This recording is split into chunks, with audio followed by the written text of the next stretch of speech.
Hi everyone, welcome to my channel. In today's video I'll share with you how to draft, cut and sew a sleeve for kids. This is going to be a 2-in-1 tutorial. You're going to learn how to draft a basic sleeve and also how to draft a puff sleeve. So subscribe, come with me and let's get started. The first thing I'll do, I'll come down by 1 inch and draw a straight line. On this 1 inch, it will serve as the shoulder line and also the starting line. For kids, if I'll be drafting just a basic sleeve, I'll be coming down by 2 inches from the starting line. And if I'll be drafting a puff sleeve and I want it to have a little bit of puff at the shoulder, I will come down by 2 inches again from the first 2 inches of the normal sleeve cap height. Then I'll add 2 inches for the puff allowance. So if you are drafting a basic sleeve without puff, you just use these 2 inches above, and if you want to have puff, you add extra 2 inches. For a puff sleeve, at this shoulder line, I'll come in by 2 inches.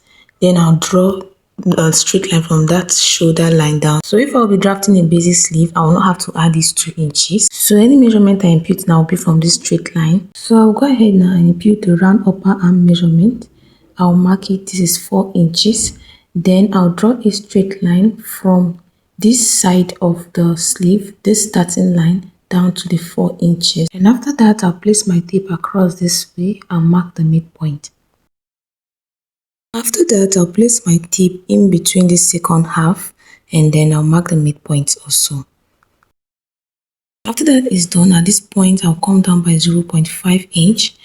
Then I'll connect from this point here. So I wanted to use my free hand, but I decided to go for a French curve. So I'll place the French curve from the tip here this way down to the midpoint. Then I'll turn the French curve and connect from the midpoint to that 0.5 inch below the second midpoint all the way to the full measurement this way. After that is done, I'll place my tape from this 2 inches mark. Then I'll come down to impute my sleeve length. So the sleeve length here is 5 inches. So and I'll also add 1 inch for sewing allowance. After that, on this 1 inch allowance, I'll draw a straight line to indicate my full length. After that is done, I'll impute the round sleeve measurement here divided by 2. I'll place it from this straight line now and mark the measurement divided by 2. So I used the same thing I used on the upper arm. So at this upper arm now, I also added 1.5 inch sewing allowance, and I did the same thing at the sleeve length. So I'll go ahead now and connect it with a straight line.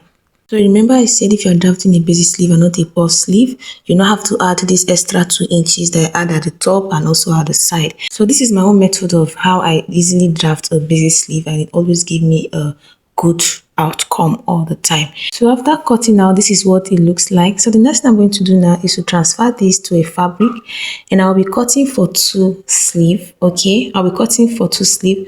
So now this fabric is on fold with the right side facing right side. Then I place my pattern on the fabric to know how wide the fabric I will need. After doing that, I now fold it again, that is into 4.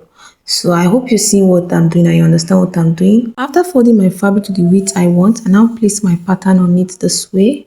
If possible, I'll pin it down. Then I'll go ahead and cut it out.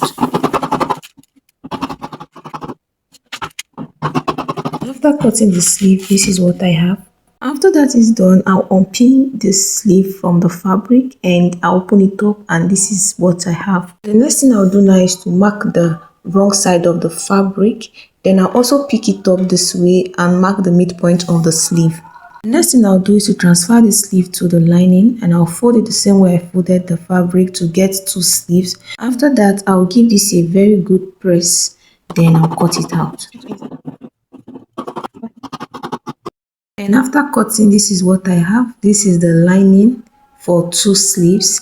And if you watched to this point, thank you very much. Please don't forget to subscribe, hit the like button and drop a heart for me in the comment section. Also, feel free to let me know what you think about this video. In my next video, I'm going to show you how to attach this lining to the sleeve, and I'll drop the link for that in the description box under this video so you can check it out. And after I attach the lining to the sleeve, I'll go ahead and pleat the top to get that puffy effect. Then I'll just join it to the bodice Thanks for watching. Like and subscribe for more. See you in my next video.